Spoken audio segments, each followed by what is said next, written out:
teman-teman semua. Saya ucapkan terima kasih atas kesempatannya untuk kelompok kami untuk mempresentasikan hasil diskusi kami tentang skor Z ini pada hari ini. Sebelumnya, izinkan kami memperkenalkan diri terlebih dahulu. Dimulai dari saya sendiri, yaitu uh, Nadia Yuliani Tindawan dengan NIM 231301063.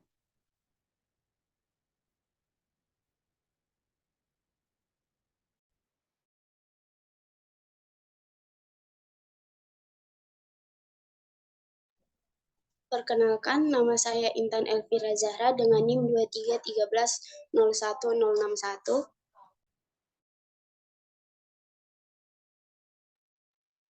Perkenalkan, nama saya Naura Rahadatul. Saya Ayu Putri Mariska.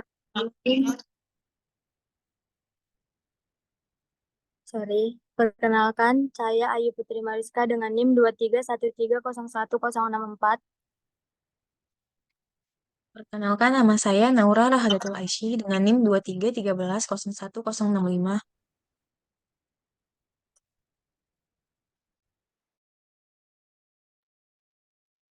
Baik, materi yang pertama eh, akan saya bawakan sendiri, yaitu overview. Nah, di sini kita akan bahas tentang z-scores. Nah, teknik statistika yang menggunakan rata-rata atau mean dan juga standar deviasi untuk mengubah setiap skor atau nilai X ataupun yang biasa kita sebut nilai mentah atau nilai asli menjadi z-score atau skor standar. Nah, tujuan dari pengubahan ini tuh untuk mengidentifikasi dan juga menggambarkan lokasi yang sesuai dan dengan tepat di mana suatu scores itu dalam suatu distribusi.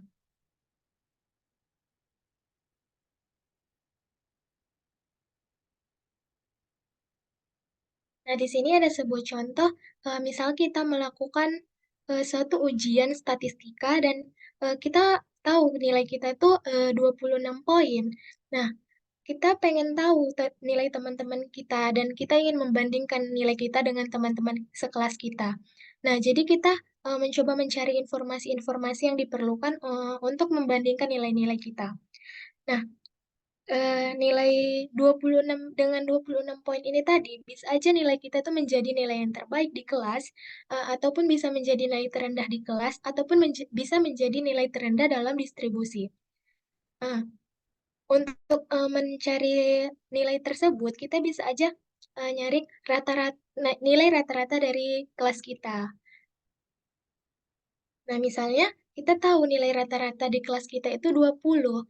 Nah, berarti dengan nilai kita yang 26 poin tadi ini, kita memiliki 6 poin yang lebih dari nilai rata-rata kelas kita. Dan mungkin aja kita tuh mendapat nilai terbaik. Tapi kalau nilai rata-rata kelas kita itu 35 dan dengan poin kita yang 26, berarti nilai kita itu termasuk rendah di kelas kita. Atau bisa jadi menjadi nilai yang terendah. Nah, tapi dari hal tersebut nggak bisa langsung kita simpulkan, karena kita belum mendapatkan eh, informasi yang cukup tentang nilai-nilai teman-teman kita yang lainnya.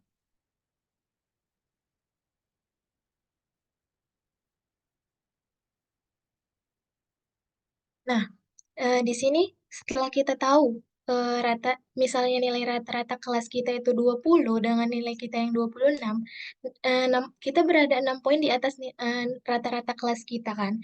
Nah, kita nggak tahu 6 poin ini tuh termasuk jarak yang kecil atau jarak yang besar dari nilai rata-rata kelas. Misal 6 poin ini tuh termasuk jarak yang kecil dari nilai rata-rata kelas. Berarti nilai kita itu bukan nilai yang terbagus di kelas kita.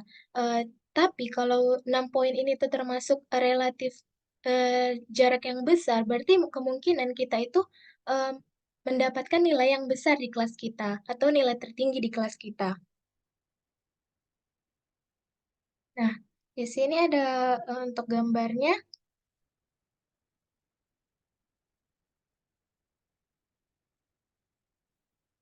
Misalnya kita tahu simpangan baku dari eh, nilai tadi itu 2 dan nilai kita itu ada di 26.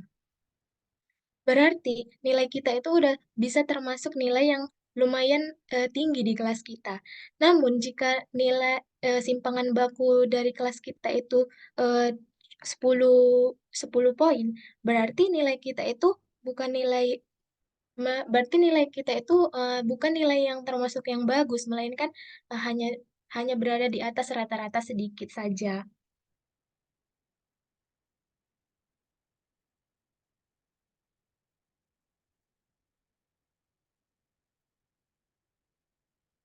Nah, maksud dari contoh tersebut tuh, eh, hal itu tuh nunjukin kalau skor asli kita itu nggak bisa ngasih tahu banyak informasi tentang posisi kita yang sebenarnya dengan tepat ataupun sesuai keinginan kita. Karena nilai yang kita ambil itu merupakan nilai asli yang merupakan hasil langsung dari pengukuran. Nah, bisa disebut sebagai nilai asli atau nilai mentah.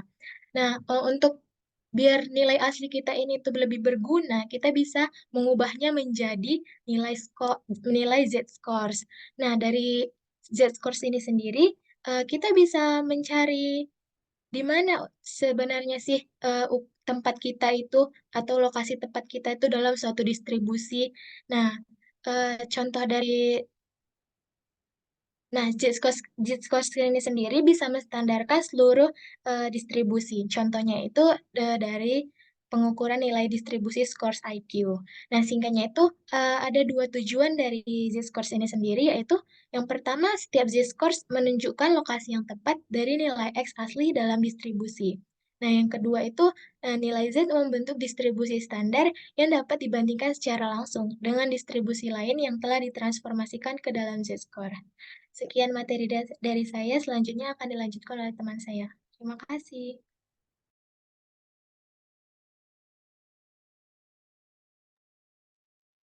Baik, selanjutnya akan saya sampaikan materi selanjutnya.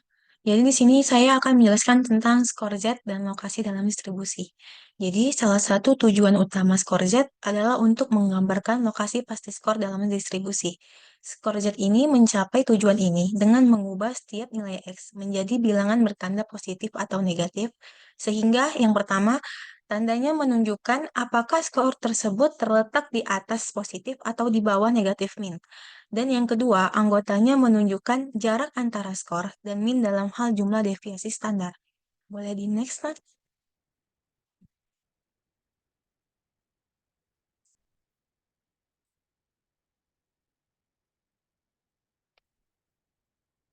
Kak Dina, saya izin coret boleh? Iya, silakan. Nah, jadi ini yang dinamakan dengan skor Z dalam distribusi. Gitu. Boleh di next, Nat?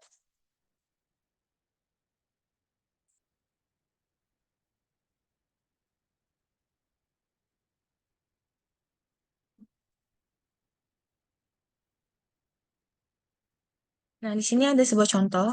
Jadi, distribusi skor memiliki min MU sama dengan 100 dan deviasi standar sigma 10.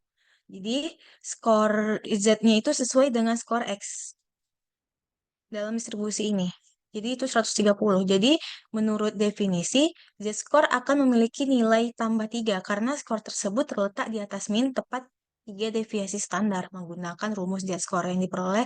Jadi, di sini ini ya, ini rumus Z-score sama dengan X dikurang MU per sigma.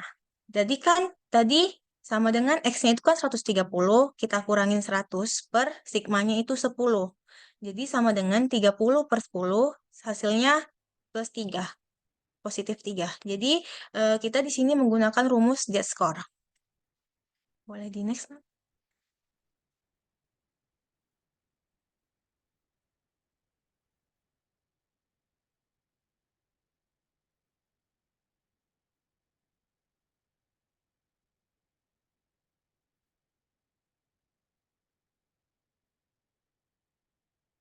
Kemudian hubungan lain antara Z, X, min, dan deviasi standar. Jadi di sini menjelaskan bagaimana skor Z membangun hubungan antara X, min, rata-rata standar deviasi dan nilai Z. Jadi di sini ada contoh. Ini kan tadi rumus Z-score. Jadi Z-nya itu min 2, kemudian X-nya itu 59, kemudian MU-nya itu 65. Jadi cara menjawabnya itu, tadi kan Z-nya itu min 2, kemudian X dikurang MU-nya itu 59 per 65 per sigma. Kemudian kita turunin nih sigmanya. Ini kan tadi 59 dikurang 65 sama dengan min 6 per sigma. Kemudian karena tukar posisi itu menjadi positif. Jadi 6 bagi 2 sama dengan 3. Jadi sigmanya itu 3. Boleh di next, Not? Itu bukan sigma ya. Itu standar deviasi. Itu Oh, bukan iya. sigma. Maaf, Kak Dina. Nah, ini standar deviasi ya, teman-teman. Boleh dilanjut. Kemudian ada contoh kedua. Dalam sampel standar deviasi, S sama dengan 6, kemudian skor X-nya itu 33, kemudian Z-nya itu positif 1,5. Jadi pertanyaannya itu apa artinya untuk sampel?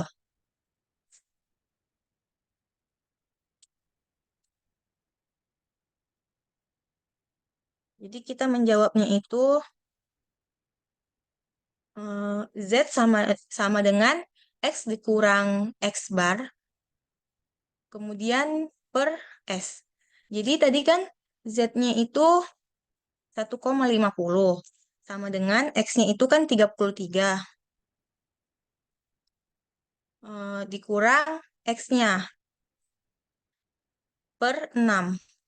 Ini Itu kan X 6-nya, bar bacanya. X bar. iya Kak Dina, X bar. Jadi kita Hmm. kalikan kedua sisinya itu dengan 6. Jadi 1,5 ini dikali 6 kan 9. Sama dengan 33, karena ini tadi udah 6, dikurang X bar. Jadi sehingga X bar itu sama dengan 33 kurang 9, sama dengan 24. Jadi nilai Z itu sama dengan positif 1,5, menunjukkan bahwa skor X itu berada 1,5 standar deviasi di atas rata-rata sampel. Jadi artinya skor 33 itu termasuk di atas rata-rata dalam sebuah sampel. Sekian dari saya, selanjutnya akan dilanjutkan oleh teman-teman. Terima kasih.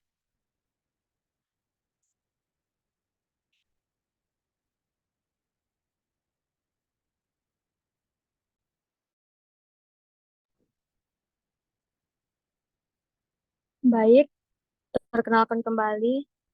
Nama saya Ayu Putri Mariska dengan NIM 23064. Nah, di sini saya akan menjelaskan mengenai penggunaan G-score untuk menstandarkan distribusi. Nah, yang pertama itu ada distribusi populasi. Nah, distribusi populasi ini untuk mengubah setiap nilai X dalam suatu populasi menjadi skor atau menjadi skor yang sesuai. Nah, hasil dari proses ini adalah bahwa seluruh distribusi nilai X itu akan dirubah menjadi distribusi G-score. Nah, jika setiap nilai X ditransformasikan ke dalam G-score, maaf ya teman-teman, di situ ada typo yang angka 2 itu sebenarnya Z. Nah, jika setiap nilai nilai X itu ditransformasikan ke dalam G-score, maka distribusi G-score-nya akan memiliki sifat-sifat yang berikut ini. Yang pertama itu bentuk distribusi G-score-nya itu akan memiliki bentuk yang sama persis dengan distribusi skor aslinya. Dan kemudian rata-rata atau min distribusi skor Z ini akan selalu memiliki rata-rata 0. Kemudian deviasi standar distribusi G-score-nya ini akan selalu memiliki deviasi standar sebesar 1. Baik, teman-teman bisa lihat di makalah di halaman 16. Soalnya di PPT ini nggak ada saya iniin gambarnya, tapi teman-teman bisa lihat di makalah di halaman 16. Di situ ada contoh hasil transformasi dari nilai X ke G-score. Nah, di situ tuh kan kayak kata Kak Dina tadi, kita itu mentransformasikan dari nilai X ini ke dalam bentuk G-score.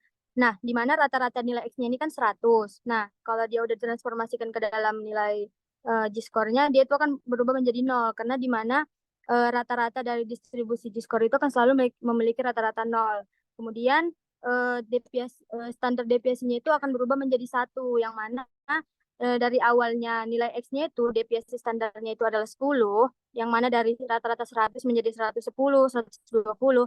Kalau dia udah transformasikan ke dalam G-score itu, dia bakalan berubah jadi bertambah-tambah satu atau deviasi standarnya itu satu. Ibaratnya kayak 0 jadi 1, jadi 2, seperti kata Kak Dina tadi.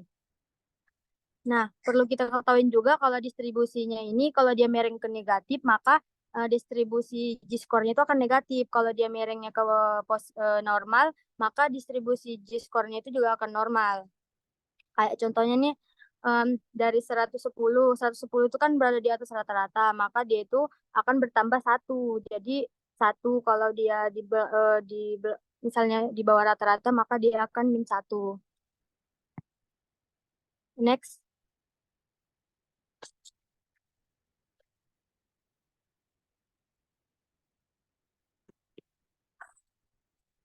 Nah, kemudian ada distribusi sampel.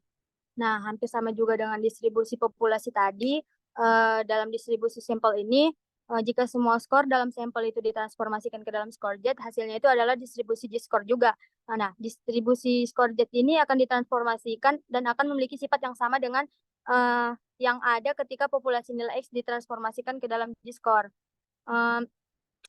Sebenarnya dia itu setelah ditransformasikan ini, Discord itu dia tetap memiliki distribusi yang sama, cuman labelnya aja yang berbeda dari nilai X menjadi bentuk Discord, teman-teman.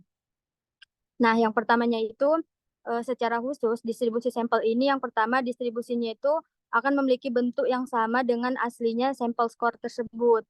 Nah, kemudian sampel nilai Z-nya itu akan memiliki rata-ratanya 0. Sorry, yang nomor 3 ini sebenarnya ralat. Yang nomor 3 itu sebenarnya sampel nilai G-score-nya itu akan memiliki deviasi standar 1, sama seperti distribusi yang tadi sebelumnya saya bahas. Nah, di sini itu kita bakal di sini kita bakal bahas tentang contoh mentransformasikan dari distribusi sampel ke nilai skor jet. Nah, next.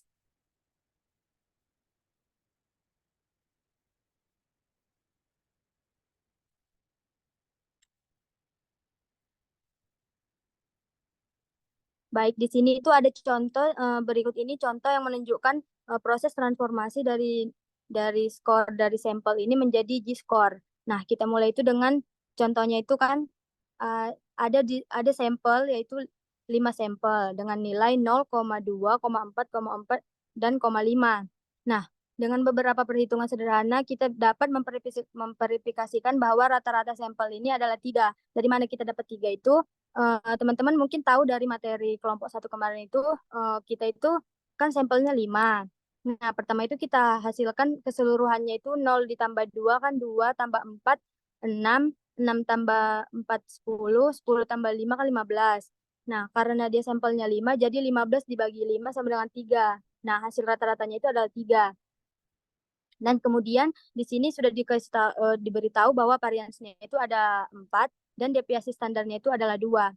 Nah, contoh di bawah ini kita bisa dapatkan dari rumus G-score yang kata Kak Dina tadi itu, yaitu X dikurang MU dibagi dengan standar deviasi. Saya contohkan ya teman-teman. Misalnya ini kan ada nilai X-nya itu 0. Nah, 0-nya itu kita kurangkan dengan MU-nya atau rata-ratanya itu yaitu 3. 0 dikurang 3 itu kan sama dengan min 3. Nah, dan setelah dapat setelah dapat min 3, kita akan bagikan dengan standar deviasinya yaitu 2 tadi kan teman-teman. Jadi hasilnya itu adalah min 1,50. Nah, dan seterusnya juga kita akan pakai rumus itu sehingga kita bisa mendapatkan dari min 1,50 dengan plus 1 dari hasil dari rumus G-score yang kita gunakan saat ini. Next.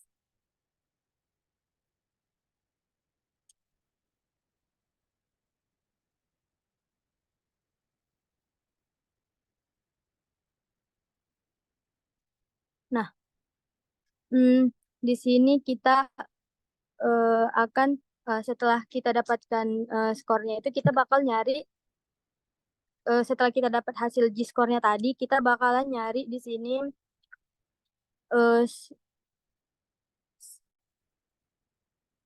jumlah kuadrat dari G-skor itu ataupun hasil dari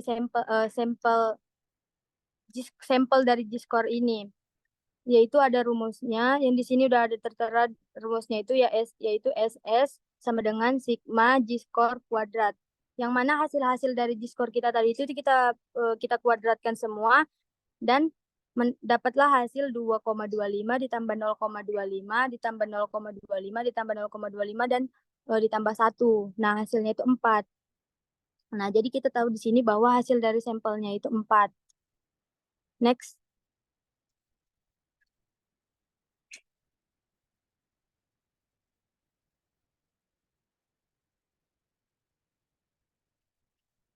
Nah, tadi kan pada contoh distribusi sampel ini kan ada pada contoh yang nilai sampel 5 dengan nilai 0,2,4,4,45 itu kan udah ada tuh diterterakan bahwa di dalam sini varian sampelnya itu ada 4. Nah, dari mana kita dapat varian sampelnya itu dari contoh yang tadi. Sekarang kita ini nyari varian untuk sampel G-score-nya. Nah, di sini kita tuh pakai rumus S G-score kuadrat sama dengan SS per sampel dikurang 1. Nah, hasil sampelnya tadi itu kan 4. Nah, jadi jumlah sampel di contoh tadi itu kan 5. 5 dikurang 1 sama dengan 4. Jadi hasilnya adalah 1. Next.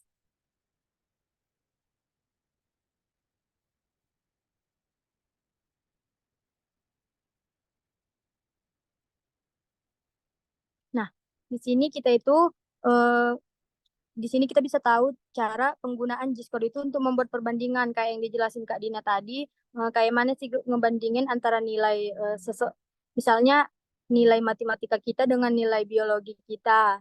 Misalnya nilai biologi kita itu 80, nilai matematika kita itu 40. Tapi bisa aja nilai biologi yang 80 ini termasuk rendah di dalam kelas biologi dan 40 di matematika ini bisa aja tinggi di kelas matematika. Nah, contohnya itu di sini ada contoh Dev menerima skor 60 pada ujian psikologi dan skor 56 pada ujian biologi. Nah, di sini tuh dia nanya kalau mana sih gitu nilai skor Dev sebenarnya yang tinggi dan mana yang rendah gitu kan. Jadi kita belum bisa pastiin kalau nilai ujian biologi Dev itu rendah dan ujian psikologi itu tinggi.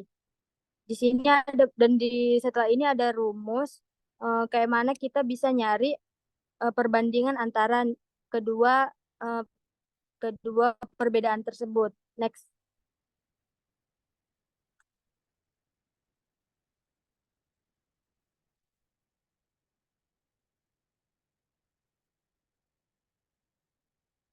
Nah, misalnya nih nilai biologinya itu 48.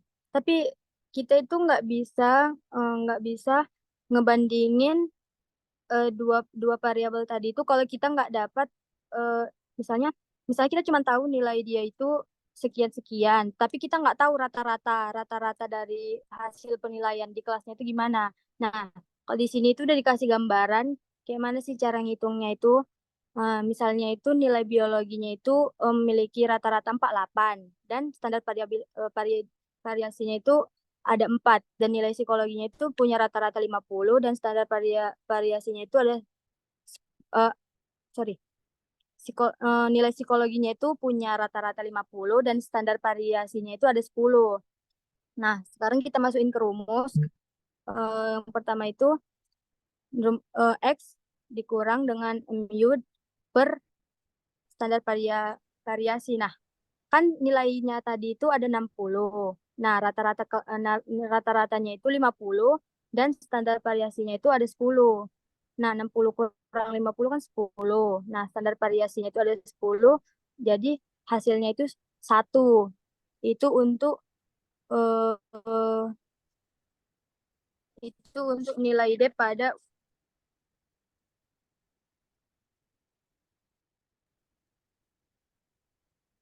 ujian psikologinya dia. Nah, 6. Rata-ratanya itu ada 48 dan standar variasinya itu ada 4. Nah, 56 dikurang 48 itu kan 8. Nah, standar variasinya itu ada 4. Jadi 8 per 4 itu sama dengan 20. Nah, di sini kita tahu bahwa sebenarnya nilai DEP yang tinggi itu tuh pada ujian biologinya, bukan ujian psikologinya. Tadi kan kalau kita baca dari awalnya itu ujian psikologi DEP itu yang paling tinggi karena dapat hasil 60. Tapi setelah kita ubah pada G-score, sebenarnya eh, untuk ujian biologi itu DEP yang paling tinggi daripada ujian psikologi. Nah, sekian materi dari saya akan dilanjutkan oleh teman saya. Terima kasih.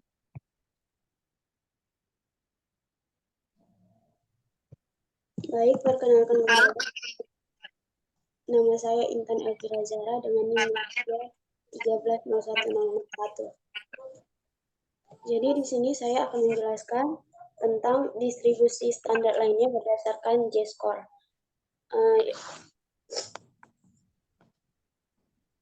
Nadia, next, tolong.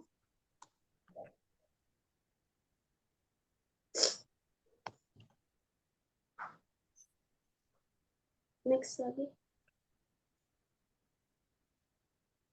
Nah, di sini kita akan membahas mengenai mengubah J-score menjadi distribusi dengan yang telah ditentukan rata-ratanya dan deviasi standarnya. Jadi distribusi J-score ini memiliki banyak keunggulannya, tapi banyak juga orang yang menganggap rumit karena di dalamnya itu mengandung nilai negatif dan desimal.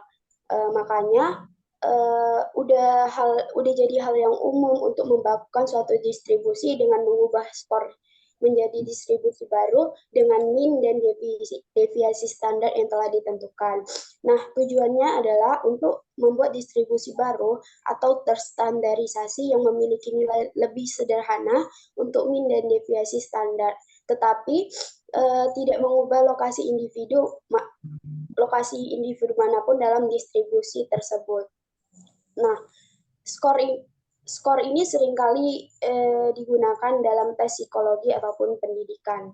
Jadi, adapun prosedur untuk membakukan distribusi itu ada dua. Yang pertama, skor asli diubah menjadi Z-score.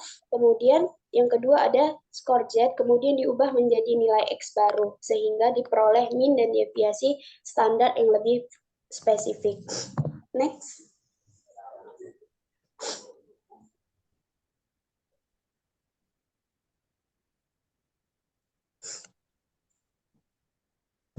Baik, kita akan masuk ke contohnya. Jadi di sini ada seorang instruktur memberikan ujian kepada kelas psikologi. Untuk ujian ini, distribusi skor mentah memiliki rata-rata 57 dengan deviasi standarnya itu 14. Instruktur ini ingin menyederhanakan distribusi dengan mengubah semua skor menjadi distribusi baru yang terstandarisasi dengan rata-ratanya 50 dan deviasi standarnya itu 10. Nah, untuk mendemonstrasikan dalam proses ini, kita akan mempertimbangkan apa yang terjadi pada dua siswa tertentu. Jadi, ada dua siswa yaitu Maria dan Jo.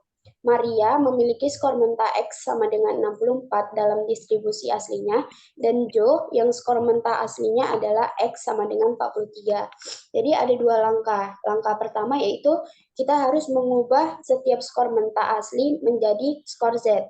Untuk Maria, X-nya tadi sama dengan 64. Jadi, Z-score-nya itu rumusnya Z sama dengan X dikurang rata-rata per deviasi standar. Berarti 64 dikurang 57 per 14, hasilnya plus 0,5. Next, Nadia.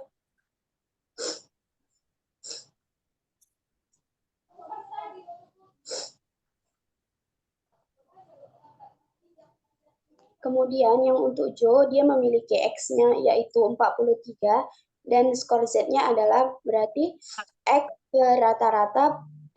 dikurang rata-rata per deviasi standar. Artinya 43 dikurang 57 per 14. Hasilnya diperoleh min 1,0. Nah, kemudian ada langkah kedua. di langkah kedua ini kita harus mengubah setiap skor Z menjadi nilai X pada distribusi standar baru yang memiliki rata-rata 50 dan deviasi standarnya 10.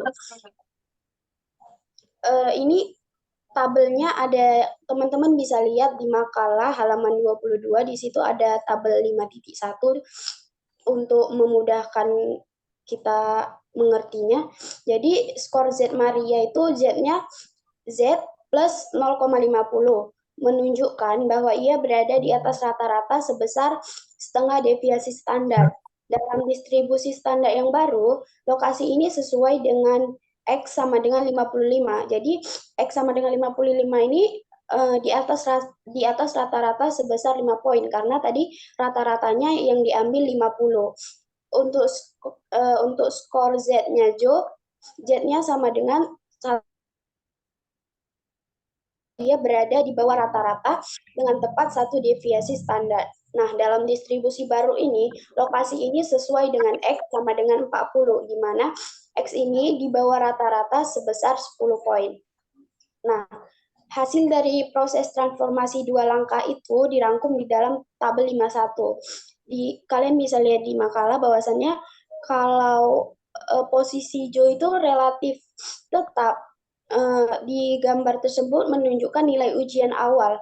Jadi dengan rata-rata 57 dan simpangan bakunya A sama dengan 14, pada distribusi awal itu si Jo berada pada nilai X-nya 43. Selain nilai awal, di situ juga telah disertakan skala kedua yang menunjukkan nilai Z-score untuk setiap lokasi dalam distribusi. Nah, dalam hal skor Z itu, Zo berada pada nilai Z sama dengan 1.0. Nah, dan terakhir, kita telah menambahkan skala ketiga yang menunjukkan skor terstandarisasi dengan min sama dengan 50 dan deviasi standarnya adalah 10. Untuk skor terstandarisasi, Jo berada di X sama dengan 40. Jadi, Jo ini berada pada tempat yang sama dalam distribusi. Satu-satunya hal yang berubah adalah nomor yang diberikan kepada Jo. Untuk skor aslinya, Jo berada di angka 43. Untuk skor Z, Jo berada di min 1,0. Dan untuk skor standar, Jo berada di angka 40. Next, Nadia.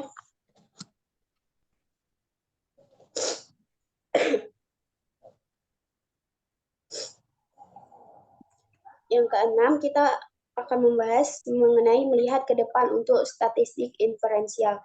Jadi statistik inferensial ini adalah teknik yang menggunakan informasi dari sampel untuk menjawab pertanyaan tentang populasi.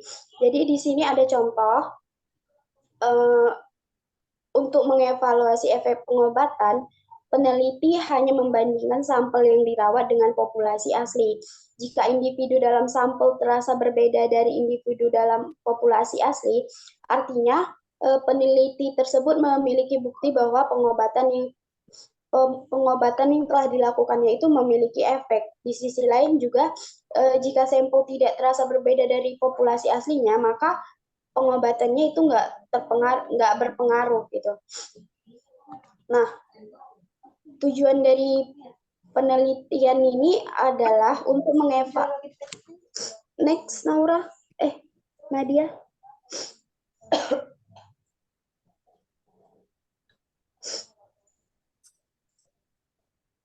Nah, jadi tujuan dari penelitian ini adalah untuk mengevaluasi efek dari suatu pengobatan. Sampel dipilih dari populasi dan perawatan diberikan kepada sampel. Jika setelah perawatan individu dalam sampel terasa berbeda dari populasi aslinya, maka peneliti memiliki bukti bahwa perawatan tersebut memang memiliki efek. Next, Nadia.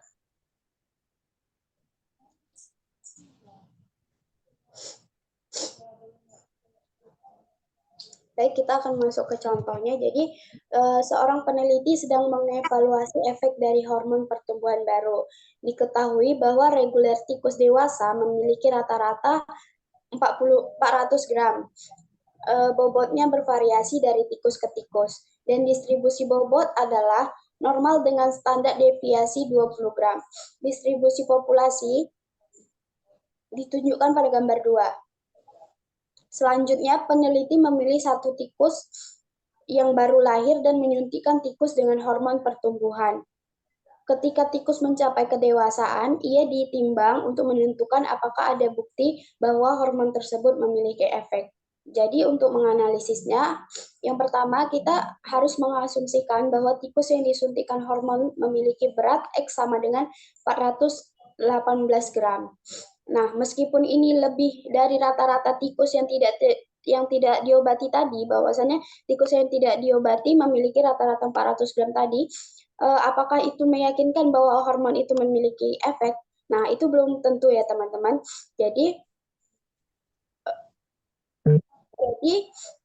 kalau kita melihat distribusi pada gambar 5.11, kita menyadari bahwa tikus dengan berat 418 gram tidak jauh berbeda dari tikus biasa yang tidak menerima suntikan hormon apapun.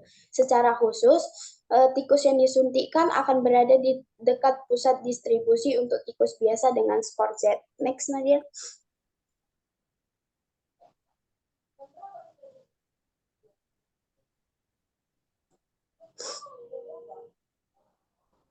Nah, jadi ini ada rumusnya yaitu Z sama dengan X dikurang rata-rata per deviasi standar.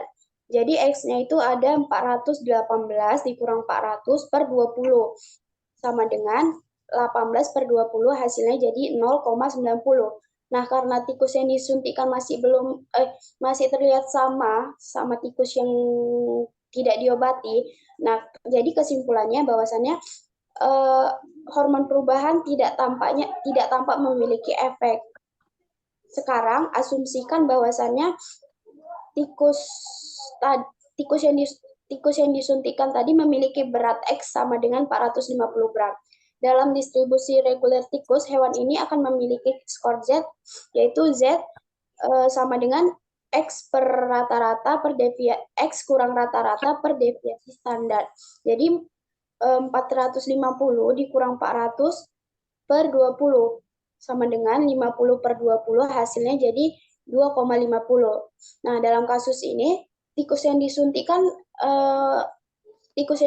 hormon itu secara substansial lebih besar dari kebanyakan tikus biasa dan ini lebih masuk akal kalau kita bilang penelitian itu berhasil karena memang memiliki efek berat badan pada tikus itu. Next, Nadia.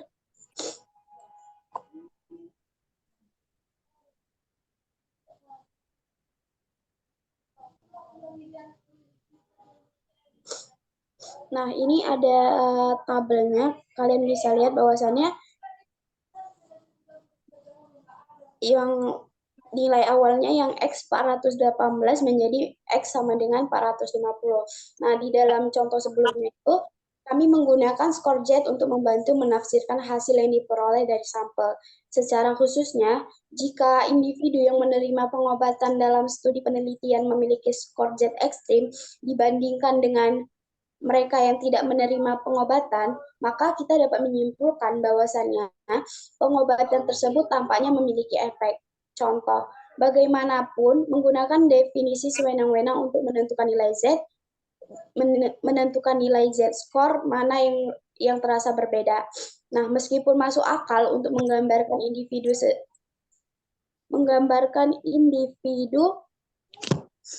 dengan skor Z mendekati 0 sebagai sangat representatif dari populasi dan individu dengan skor 2 di atas plus 2 sebagai ekstrim, Anda harus menyadari bahwasannya batas-batas skor Z ini tidak ditentukan oleh aturan matematika. Dalam bab Nah, di bab yang berikutnya hal ini bakal dijelasi lebih lanjut. Hanya itu yang bisa saya sampaikan. Terima kasih. Saya kembalikan ke moderator.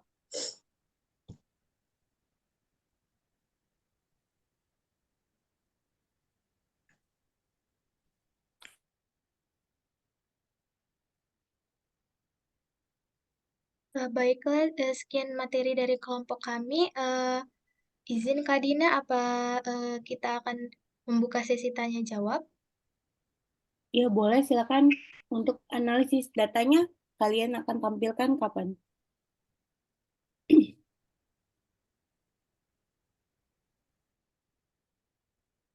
Untuk pengerjaan soal latihan,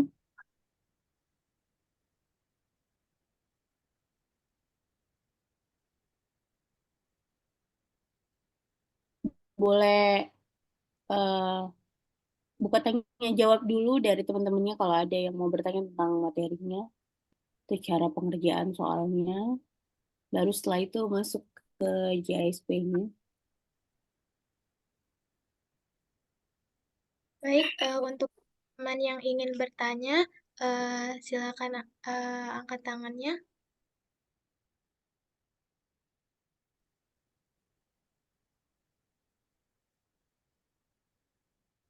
Baik, untuk Steffi, silakan.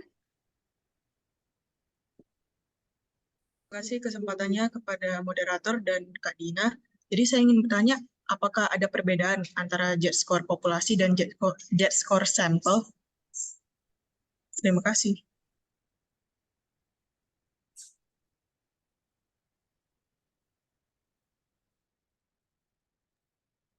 Baik, apakah ada yang ingin bertanya lagi?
Baik, terima kasih Kalau nggak Steffi. ada Di sini, pertanyaan, boleh langsung dijawab aja yang tadi.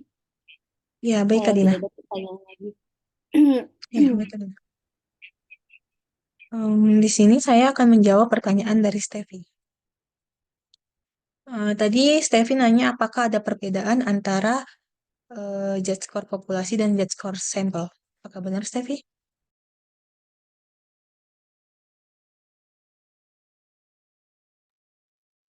Jadi kalau jet score populasi itu dihitung menggunakan parameter populasi yang sebenarnya. Jadi seperti rumusnya tadi, Z sama dengan X per MU per standar deviasi populasi. Kemudian kalau jet score sampelnya itu Z sama dengan X dikurang X bar per standar deviasi sampel. Jadi perbedaan utamanya itu parameter yang digunakannya. Jadi jika menggunakan seluruh data populasi, gunakan Z-score populasi. Kemudian kalau misalkan menggunakan data sampel, gunakan Z-score sampel. Seperti itu. Apakah bisa dipahami, Steffi? Maaf, Naura, apakah bisa diulangi? Soalnya sepertinya jaringan saya nggak kedengar. Terima kasih. Jadi, perbedaannya itu dari rumus saja kan udah beda. Jadi kalau rumus Z-score populasi itu Z sama dengan X per MU, MU per standar deviasi populasi. Seperti itu. Paham? Kemudian kalau Z per sampel kan rumusnya itu Z sama dengan X per X bar per standar deviasi sampel. Jadi perbedaan utamanya itu parameter yang digunakannya. Kalau misalkan menggunakan seluruh data populasi itu digunakan Z-score populasi. Kemudian kalau menggunakan data sampel itu menggunakan Z-score sampel. Tadi rumusnya ada di makalah. Di PPT juga ada Oke, perbedaan baik. rumusnya Terima itu. kasih, Naura, atas penjelasannya. Dapat dimengerti.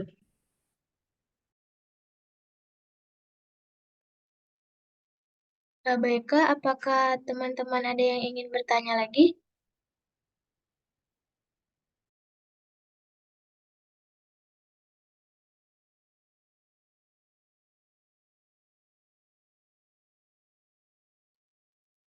Kalau tidak ada, izinkan kami untuk menampilkan analisis data kami.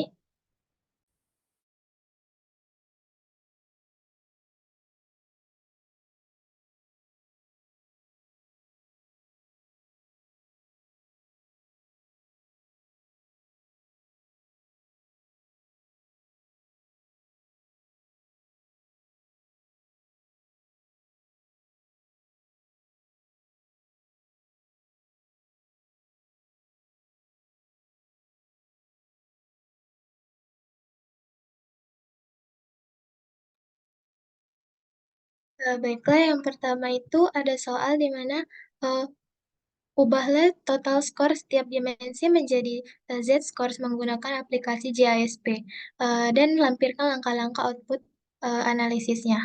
Di sini terdapat hasil dari perubahan menjadi Z-scores menggunakan aplikasi GISP dan untuk langkah-langkahnya itu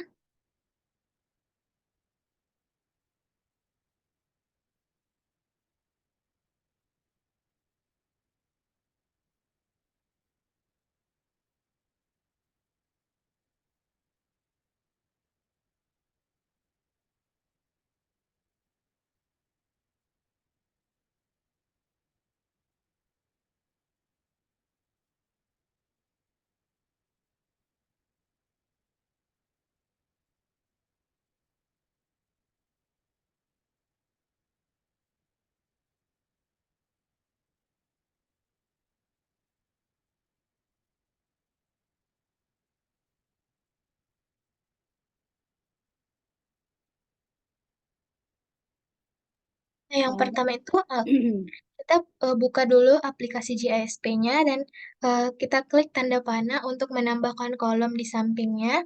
Eh, Selanjutnya itu eh, tambahkan nama untuk nama kolom tersebut.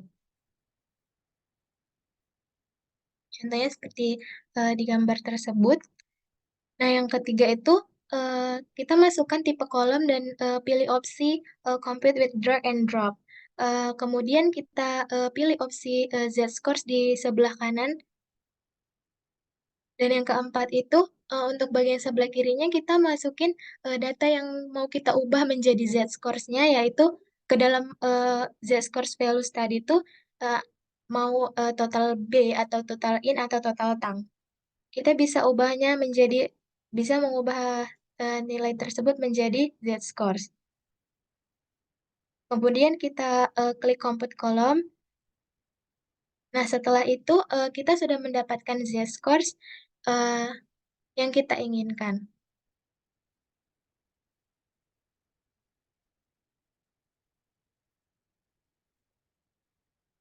Untuk analisis kasus yang soal nomor 2 itu, eh, yang A, kita disuruh memilih secara acak dua responden, kemudian kita akan membandingkan Z-scores dari kedua responden tersebut, dan kita akan menjelaskan berdasarkan posisinya, apakah dia di atas mean ataupun di bawah mean, serta jarak antara skor dan mean dalam ukuran standar deviasi.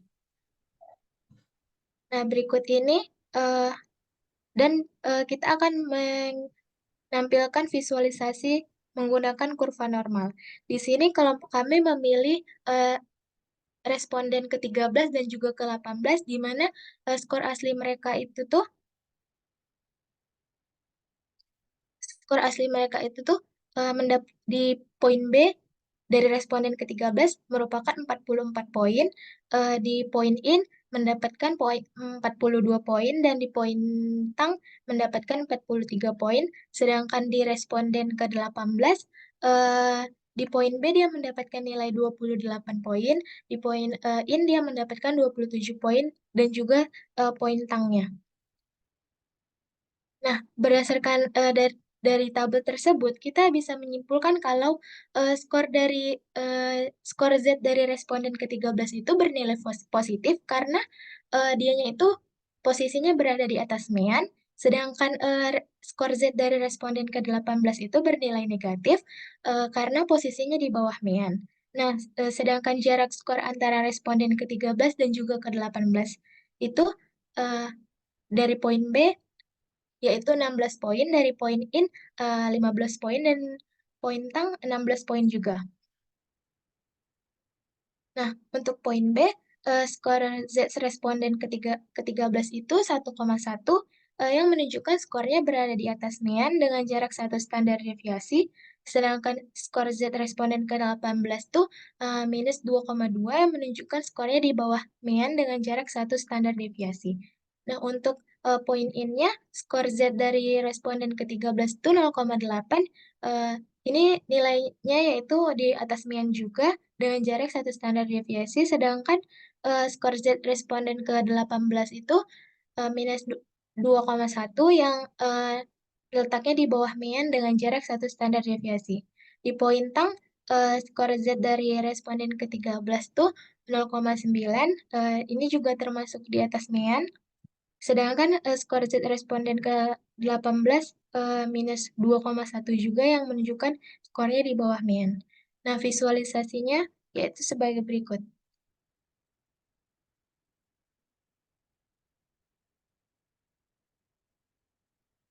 Ya, ini untuk total B di mana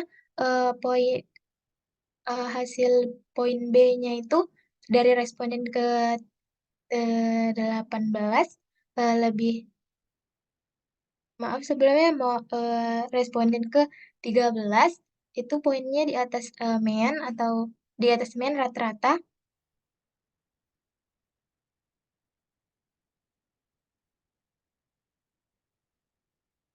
Dan ini untuk total in-nya dengan jarak 15 eh, jarak 15 poin antara total responden tersebut, dan ini total dari poin tang.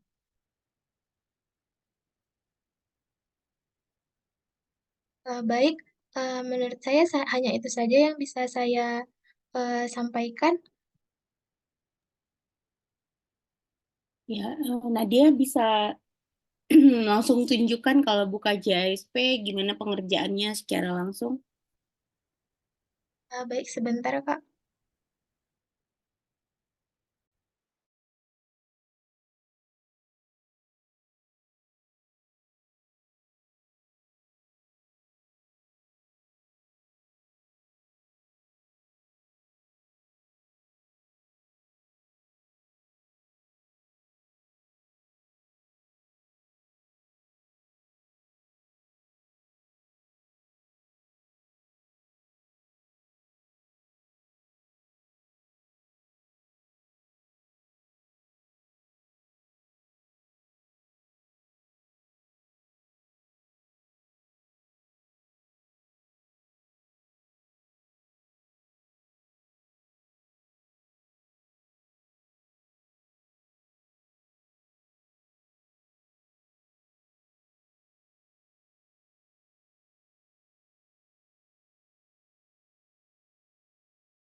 Bisa kah?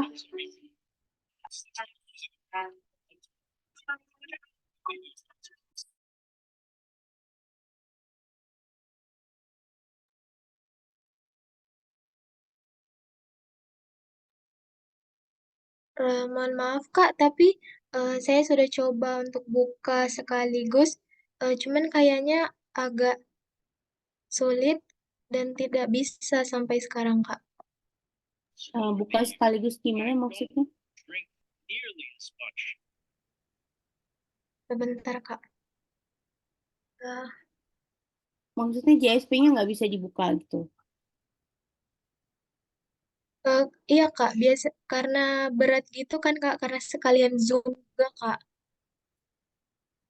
Kalau yang lain nggak bisa, yang selain Nadia nggak ada yang bisa tunjukin.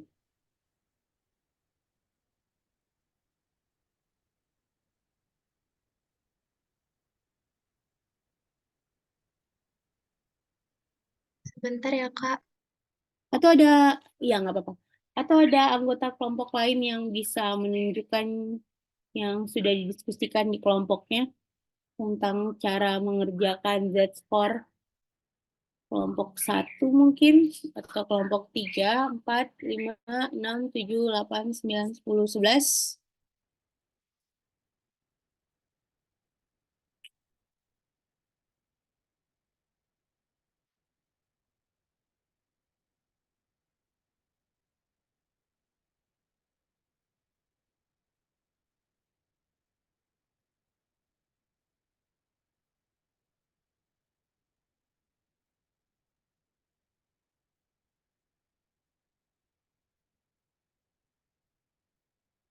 Nggak ada? Oke, coba kalau saya kelompok tuh ada siapa ya? Siapa yang di sini bisa nunjukin pakai laptop?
Atau ini saya tampilkan, coba saya yang tampilkan, terus kelompok 2 yang menyebutkan kepada saya apa yang harus saya lakukan.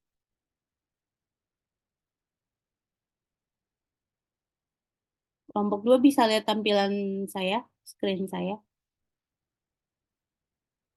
Halo? Bisa Kak.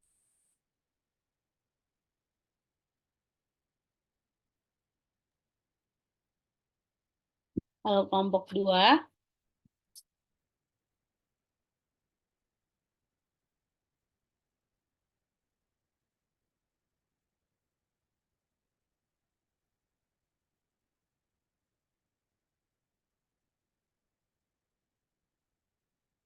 kelompok 2.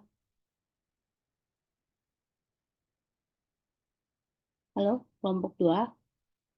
Iya Kak, sudah bisa terlihat Kak.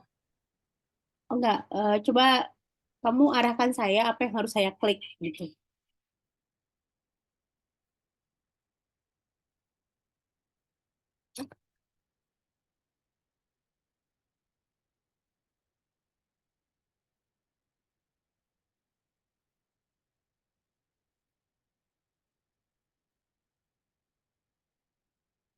Halo, kelompok 2.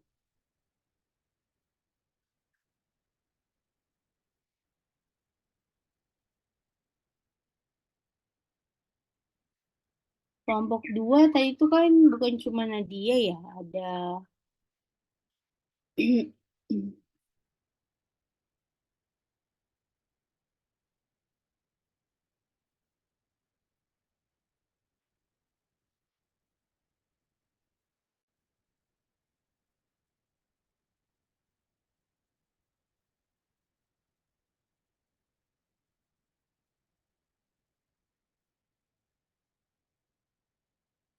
kelompok 2 tadi ada siapa aja? Nadia, terus ada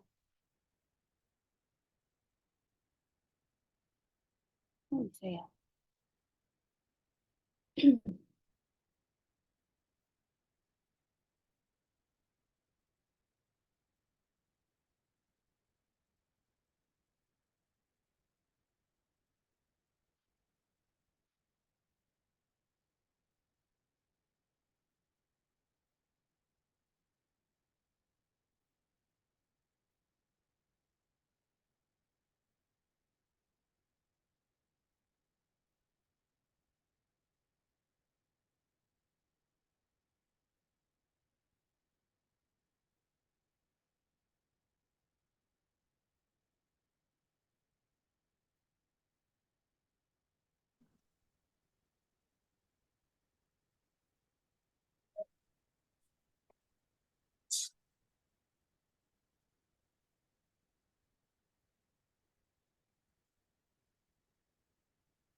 Izin Kak, Ya, mungkin saya bisa membantu menjawab untuk pertanyaan nomor 1 tentang cara mencari G-score untuk setiap dimensi Kak. Tapi boleh nggak ya pakai JSP Kak Dina? Soalnya JSP saya beda version gitu, jadi bisa beda gitu Kak.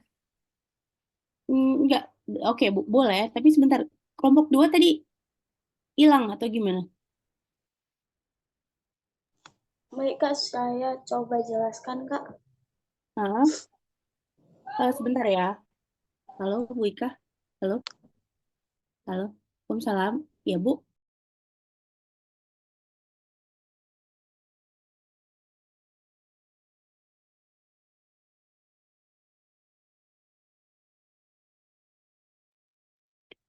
Gimana? Kelompok 2? Maaf Halo? sebelumnya Kak, tadi Ah, laptop saya agak error. Maaf jika Iya. membuat menunggu. Oh, Baik, saya akan mencoba menjelaskan untuk nomor 1.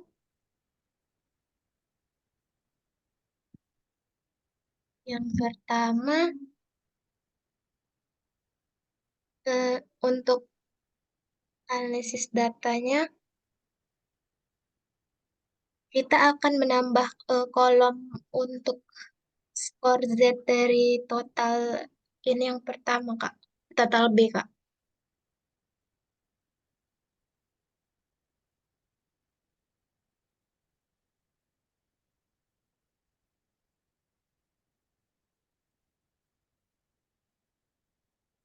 terus tata B mau diapain? Eh, kita buat kolom baru namanya namanya Z aja. Namanya Z, Kak. Saya red column.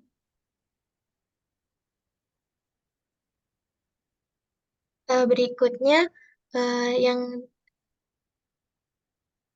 tampilan yang di sebelah kanan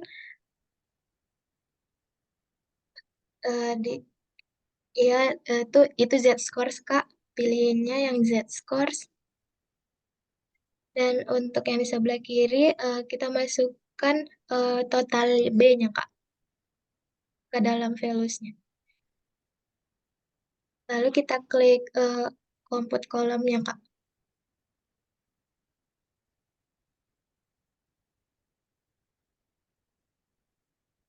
Oke, baik. Kalau yang menjelaskan tadi cuma Nadia, tapi teman-teman lain paham ya anggota kelompoknya?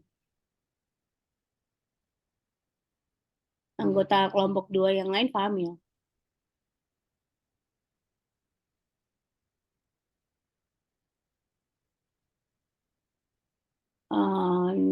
Kalau misalnya penjelasan tentang ini,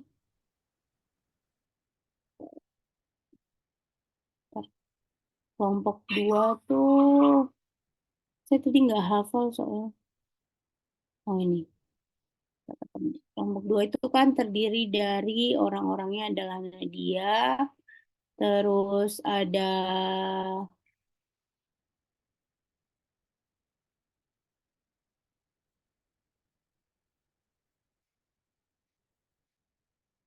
siapa lagi ya tadi? Oh, Intan, terus Ayu Putri sama Naura Rahadatul. Yang lain udah paham ya?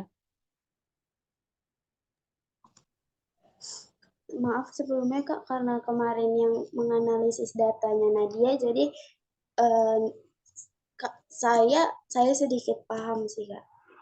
Oh, jadi yang analisis cuma Nadia sendiri. Kalian nggak diskusi kelompok?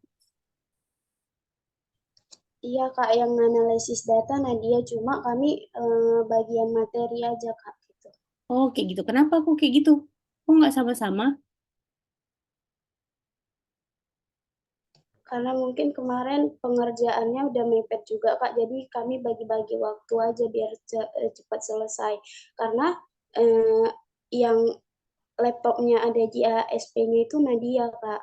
Gitu. Oh gitu. Jadi teman-teman yang lain, yang anggota kelompok lain nggak punya JSP-nya? Nanti waktu ujian gimana pengerjaannya? Sebenarnya punya Kak, cuman dari awal yang dipakai tuh JASP-nya Nadia, jadi analisis datanya Nadia yang buat Kak gitu. Begitu. Ya, kalau begitu, baik. Terima kasih kelompok 2 sudah mengaku jujur ya. Berarti yang ngerjain JSP-nya cuma siapa Nadia ya? Oke, kalau begitu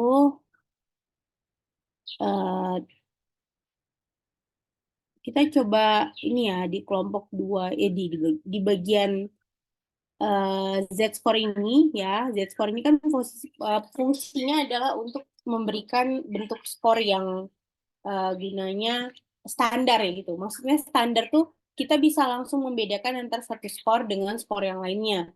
Contohnya kayak yang tadi sudah dijelaskan oleh kelompok, misalnya di halaman, kita lihat dari bukunya aja ya.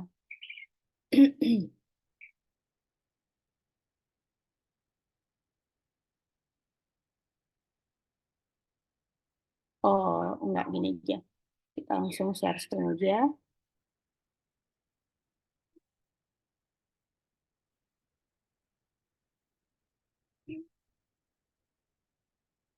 Oke, misalnya kita punya bentuk seperti ini, terus kita mengetahui bahwa ada seseorang, misalnya Dina, punya nilai statistikanya adalah nilai 80, kemudian nilai psikologi belajar atau nilai kode etiknya itu adalah 90. Nah, ini namanya skornya nggak standar. Kenapa? Karena dia masih raw score. Kita nggak bisa langsung membandingkan antara nilai 80 sama 90. Meskipun kalau dilihat secara indera ya, maksudnya penglihatan kita, sebenarnya Dina ini akan lebih baik di Kodet. Gitu. Tapi kita nggak boleh langsung membandingkan antara nilai 80 dan 90. Yang bisa kita lakukan adalah kita akan menstandarkan nilainya. Cara melakukan standarisasi nilai itu adalah dengan mentransformasikannya ke dalam sebuah nilai Z-score. Nah, nilai Z-score-nya itu tadi udah dikasih tahu bahwa nilai Z sama dengan nilai X dikurang nilai min dibagi dengan standar deviasi. Jadi kalau kita untuk bisa membandingkan posisi Dina di kelas statistika ataupun kodet, kita harus tahu dulu nilai min di statistika dan nilai kodet di statistika.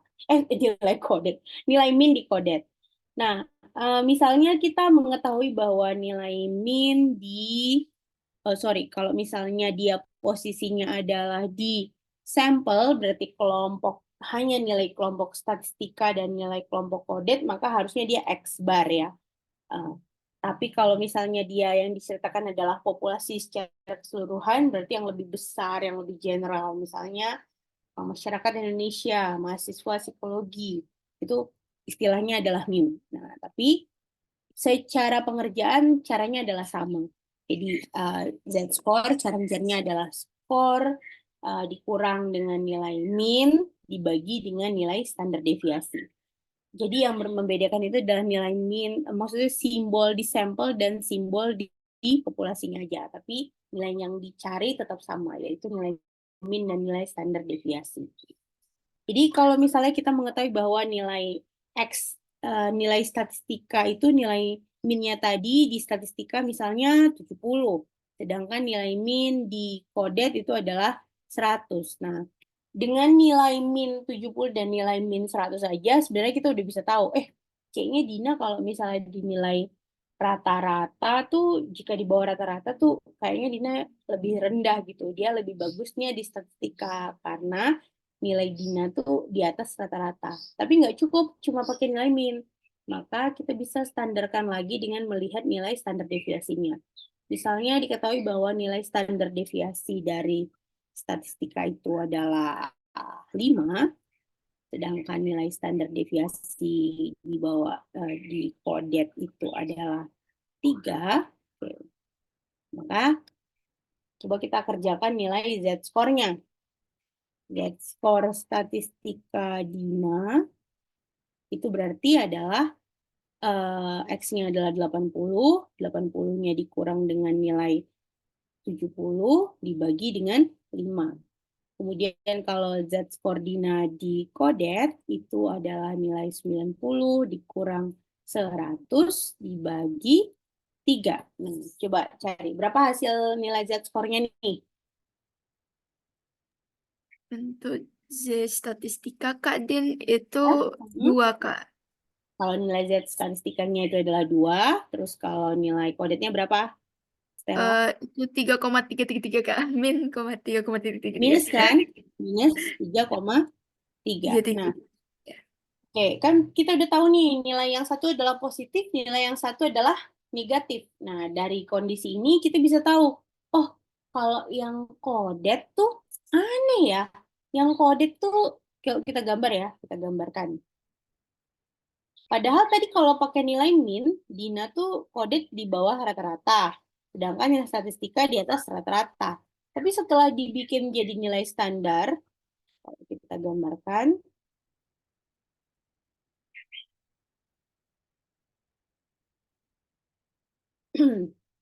ini adalah nilai min. Maaf ya, ini anggap aja lah ini tidak flat ya, tapi berundak. Berarti Z statistika Dina 2. Setiap satu ini adalah satu standar deviasi. Berarti ini satu standar deviasi, ini 2 standar deviasi. Yang ini positif, ya kan? Yang ini juga positif. Ini berarti 2.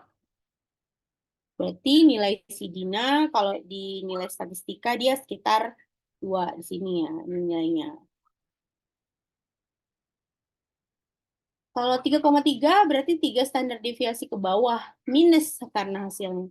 Berarti 1, 2, anggap aja ini sejajar ya udah sama besarnya ya. 1, 2, 3,3. Berarti di sini. Jauh banget dia dibandingkan nilai min. Kalau dibuat dalam bentuk persentil, ya, ini kan si Dina ini mungkin masih di Q1 ya. Sedangkan Dina yang ini udah hampir mendekati Q3. Kayak gitu. Berarti jika dilihat nilai per 100, yang lebih bagus itu adalah nilai Dina di statistika, yang dia nilainya adalah 80. Ya. Jadi langsung kelihatan gitu kan. Kalau misalnya cuma pakai nilai min aja, kita cuma tahu bahwa ada 10 poin perbedaan. Sedangkan yang coded tuh ada 10 gimana sih? Yang kalau misal kalau yang nilai statistika Dina itu sama-sama besarannya 10 ya. Jika dibandingkan dengan nilai minnya. Statistika Dina kan 80, tapi minnya 70. Kan sama-sama 10 ya. 90 dengan 100 dengan 80 dan 70. Sama-sama 10. Tapi kalau udah di standarisasi, itu jauh sekali perbedaannya ternyata. Kalau yang statistika Dina bedanya cuma 2 standar deviasi dengan min, kalau yang dia coded, Dina tuh 3 standar deviasi di bawah min. Gitu. Jadi, yang bisa langsung kita bandingkan adalah yang ini, yang udah distandarkan. Jadi, kita bisa bilang bahwa Dina lebih bagus di statistika dibandingkan di coded. Kenapa? Karena nilai dia itu, ya ini, karena nilai dia lebih tinggi nilai standar deviasinya dibandingkan nilai yang coded. Oke, itu cara pengerjaan standar deviasi, Z-score kalau kita mengetahui secara normal. Coba sekarang kita ngerjain latihan yang ada di buku. Masing-masing coba lihat bukunya, kemudian buka halaman. Kita kerjain sama-sama coba yuk. Yang kita cari yang susah misalnya. Nomor 3 nih. Ini paling gampang lah nih kayaknya. Identify the letters in the... Oh, belum share screen ya? Halaman, buka dulu bukunya halaman 174. Itu di soal-soal di bagian nomor 3. Ini sih. Oke, ini kelihatan kah?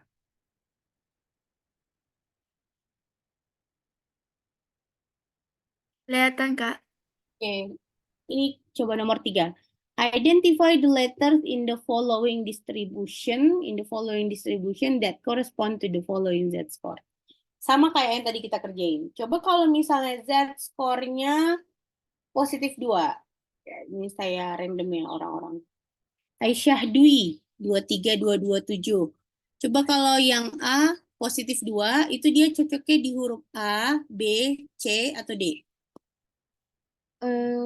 Kayaknya cocok di huruf B, Kak. Cocoknya di huruf B? Iya. Salah ya. Kalau B itu salah. Terus kalau Siti Anissa, 23229. Ya, Kak. Siti Anissa? Pakai HP ya kayaknya. Coba kita cari yang pakai laptop. Dea Aksar, 23230. D, Kak. Coba kalau nilai yang Z minus 0,50. Dia cocoknya huruf apa? A, B, C, D. B. Huruf apa? B. Ya, B ya. Jadi kawan-kawan, pokoknya kalau dia di bawah min, itu tuh pasti minus. Di sini minnya mana? Minnya pasti yang tengah, karena bentuk distribusi Z-score itu adalah bentuk distribusi normal, di mana di tengah-tengah itu adalah min, median, dan modus. Nah, sama dengan posisi Z-score juga, distribusi Z-score. Distribusi Z-score itu tengah-tengahnya itu adalah min, yang berarti minnya adalah 0. Oke. Sedangkan standar deviasinya adalah 1, dan dia bergerak simetris antara kiri dan kanan, atas min dan bawah min. Maka kalau kita lihat dari nilai Z positif 2, ini ya memang ini nggak setara ya. Kita lihat aja nih, nilai Z positif 2-nya itu adalah cocoknya di D. Karena, kenapa di D? Ya karena dia, gimana ya annotate. Ini nilai D ini kan dia pasti di atas positif ya, di atas nilai min. Jadi kalau di atas nilai min itu positif. Nih. Jadi ini adalah cocoknya dengan nilai yang Z positif 2.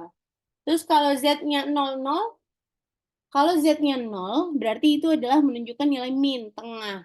Berarti di sini C. Terus minus 2 ya ini ya yang A. Sedangkan kalau yang minus 0,50 di bawah min, tapi nggak nyampe ke 1. Berarti ini. Oke, terus kalau nomor apa ya? Ih, gimana sih ini?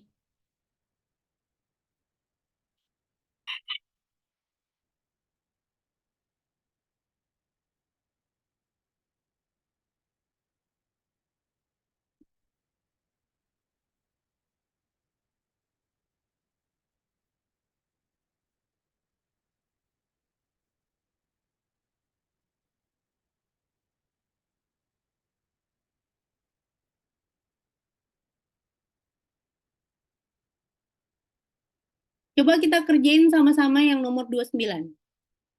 A population consists of the following n sama dengan 7 dengan skor yang terdiri dari 6, 1, 0, 7, 4, 13, dan 4. Pertama, cari nilai min dan nilai standar deviasinya. Kemudian, tentukan nilai z-score untuk setiap skornya. Kemudian, transform original population into the new population of n with a mean ditransform ke minnya jadi 50 dan standar deviasinya 20. Coba masing-masing dikerjakan sekitar 10 menit, nomor 29. Halaman 176, 29. Silakan bekerja di tempat masing-masing nomor 29. Di buku halaman 176.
Aduh.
Iyalah, Cok. Discordnya yang lagi diubahin lagi makan.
Oke, siapa yang udah selesai?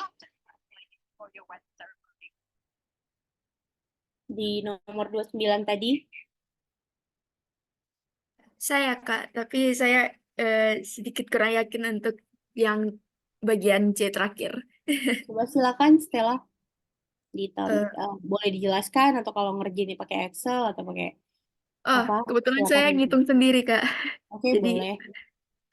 jadi yang pertama itu soalnya tentang Oke, jadi yang pertama adalah compute the mean and standard deviation for the sample. Jadi kita mencari mean dan standar deviasinya dulu. Untuk mean cukup gampang, yaitu kita membagi jumlah. Jadi kita tambahin tuh 6 tambah 1, tambah 7, tambah 4, tambah 13, tambah 4 gitu kan. Terus setelah didapatkan semua hasilnya, itu dibagi 7, banyak dari sampel. Dan kita mendapatkan min-nya, which is tadi saya dapat 5. Jadi min-nya ada 5. Jadi kita beralih ke standar deviasi. Kalau misalnya tadi kita pakai standar deviasi, rumusnya itu kan jumlah dari semua, nah itu, just, ya ini dia. Jumlah dari semua skor, hasil dari semua skor itu dibagi dengan min. Tetapi kita nggak bisa menggunakan skor biasa aja karena pada hasilnya pada akhirnya bakal tetap 0 kan. Jadi semua skor itu tadi itu kita pangkatin 2 dulu. Jadi pada akhirnya jadi 1. Nah, itu.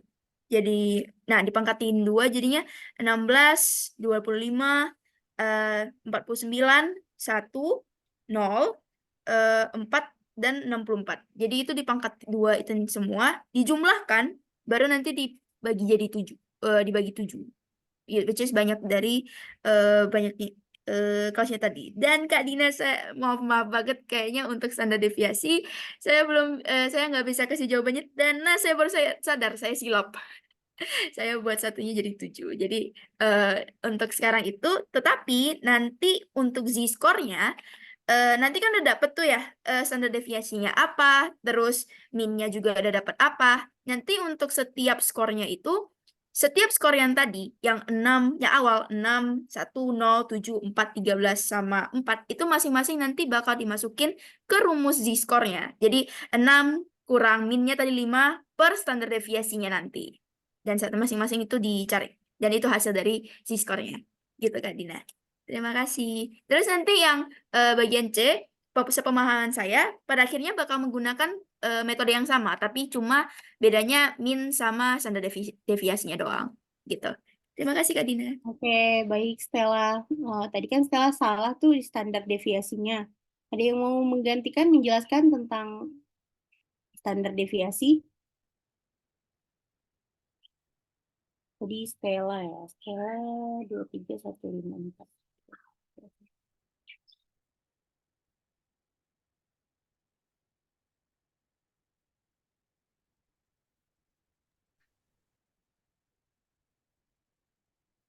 Nggak ada?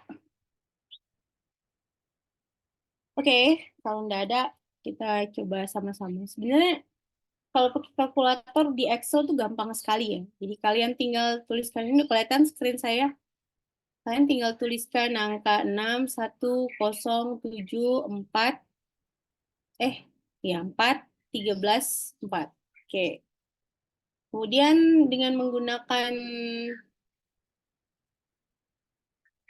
rumus di Excel atau di Google Sheet, ya, kalian tinggal, ini nggak bisa digini.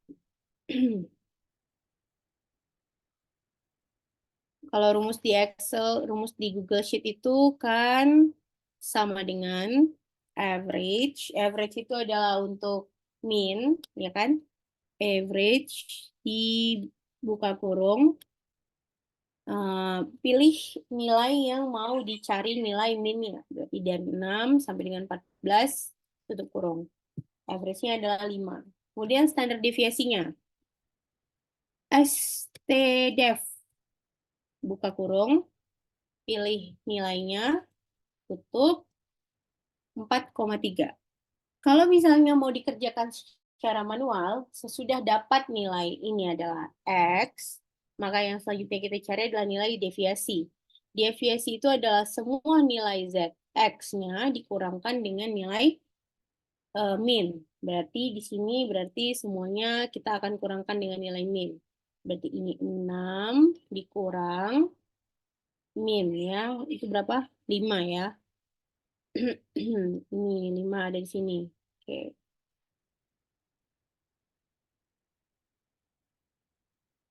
Ini adalah nilai deviasinya. Nilai deviasi itu kan kalau misalnya penjelasan dari yang sudah kita baca ke minggu lalu, yang disebut dengan sum of scores itu adalah nilai standar penjumlahan dari semua deviasi. Tapi kalau misalnya deviasi ini kita jumlahkan, kalau semua deviasi ini kita jumlahkan,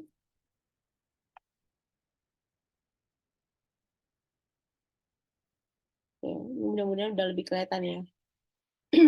Kalau ini kita jumlahkan, harusnya sih hasilnya 0. Ya. Nah, hasilnya 0. Karena deviasi itu adalah posisi simetris antara sebelah kiri dan sebelah kanan. Jadi kalau dijumlahkan positif ketemu negatif kan ketemu jadi 0. Karena nggak bisa, maka kita harus melakukan deviasi kuadrat. Nah, makanya deviasi kuadratnya itu berarti kita harus kalikan ini, kalau misalnya ini dengan ini, ya kan? Berarti kita akan mendapatkan nilai 1, 16, 25, dan seterusnya. Kemudian sum of score itu berarti selanjutnya kan tadi harus dijumlahkan. Ini hasilnya 112, Kak. Kenapa? Ini hasilnya semua 112, Kak. Izin, Kak, sorry. Kemudian ini kita bagi dengan berapa? 7, Bagi Kak. 7, Kak. Banyak dari kelas. Dibagi dengan 7, Kak. Nah, udah dapat nilainya 7. Terus habis itu apa lagi yang harus dikerjakan? Ini kan masih sampai posisi sum square deviation nih. Masih ingat nggak minggu lalu? Apa yang kemudian harus dikerjakan? Sehingga dapat hasilnya 4,3.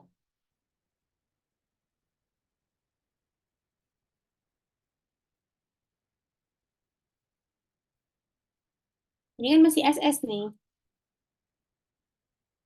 Sum of square Diakarkan, deviation. Kak. Diakarkan, Kak. Kenapa, Stevi? Diakarin, Kak. Diapain? Diakarkan, Kak. Jadi Iya, nilainya 4. Diakarkan.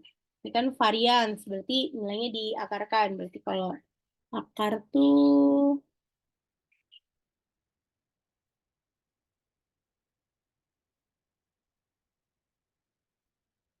nah, nilainya 4. Nah, ini ada perbedaannya. Bandingkan kalau misalnya kita ngerjainnya pakai yang ini sama yang ini. Ini makanya kadang-kadang kalau kita mengerjakannya dengan cara yang dengan kalkulator yang berbeda, hasilnya bisa beda. Tapi kalau jalannya sama ya tetap aja. Tapi itu kan tadi STDEP. Coba kalau kita carinya pakainya STDEP yang population. Kita lihat, terus ini kita pilih apakah hasilnya sama atau beda. Nah, jadi gitu. Jadi kalau pakainya yang STDEP population di Excel, yang nilainya itu di bawahnya adalah bukan N dikurang 1, itu nilainya adalah yang namanya STDEF population. Coba kalau kita pakainya yang STDEF sample text. Ya.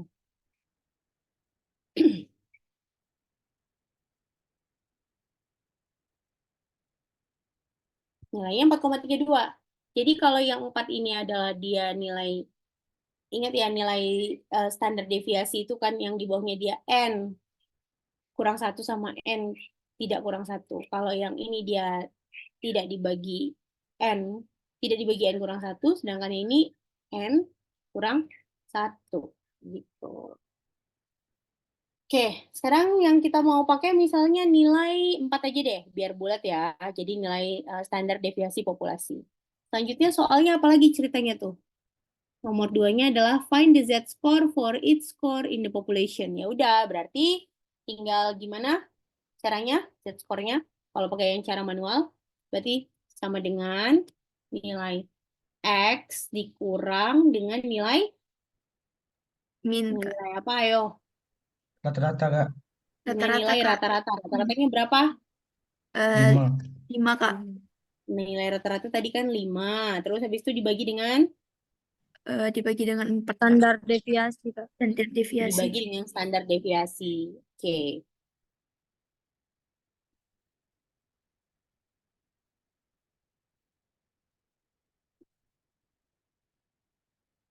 Jadi nilainya adalah untuk yang X-nya 6, Z-score-nya adalah 0,5. Benar kalian dapatnya berapa? Sama nggak atau beda? Sama, Kak. Terus Sama, yang Kak. kalau 1 dia Sama, minus Kak. 1, 1,25, 0,5, 0,25, 2, dan 0,25. Oke.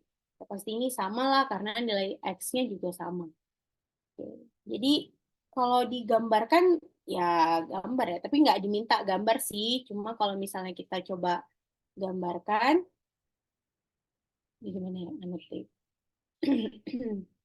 Kalau kita diminta untuk menggambar, berarti memvisualisasikan ya. Divisualisasikan, jelek kali. 0,25, berarti ini nilai min. Positif 0,25, berarti ini 1 di sini. Terus minus 1, di sini minus 1. Minus 1,25, di sini. 0,5, ini. 0,25 sama. Terus 2. Baru habis itu minus 0,25 tadi sama. Oke, kayak gitu. Kemudian selanjutnya nilai apa lagi yang ditanya ya? Selanjutnya yang ditanya adalah transform the original population into new population dengan min 50 dan standar deviasi 20. Yang harus dilakukan adalah ya kita cari lagi nilai Z-score-nya tapi dengan cara ngilangin ini juga. Kita hilangkan dulu. Clear. Clear. Clear kok nggak ada clear. Clear. Clear. Oh, ini.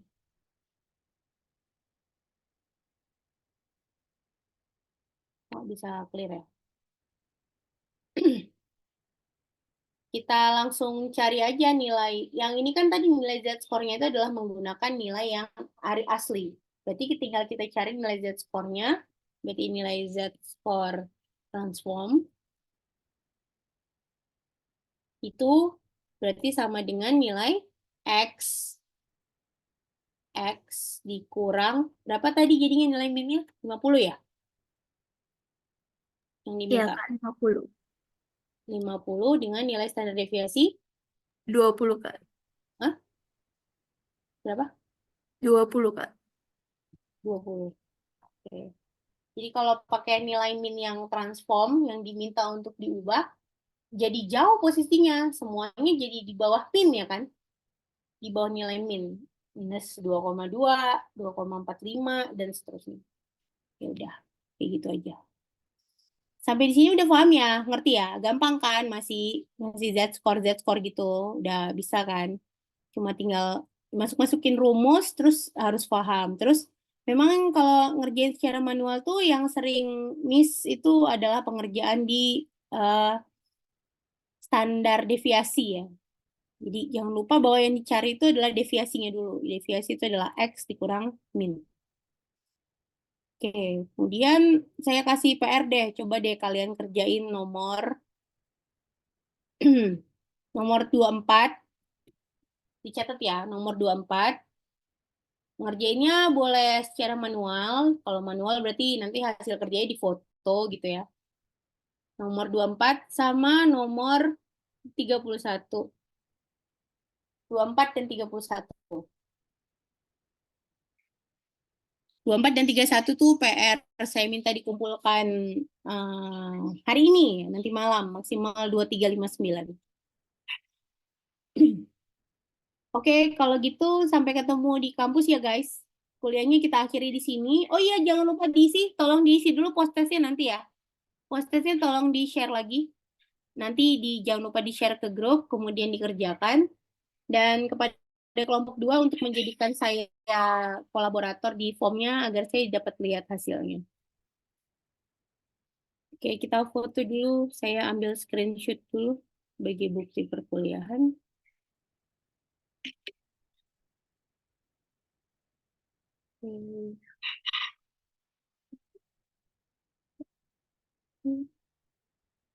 Oke, baik. Baik, terima kasih teman-teman. Sampai ketemu minggu depan. Semuanya. Bye-bye.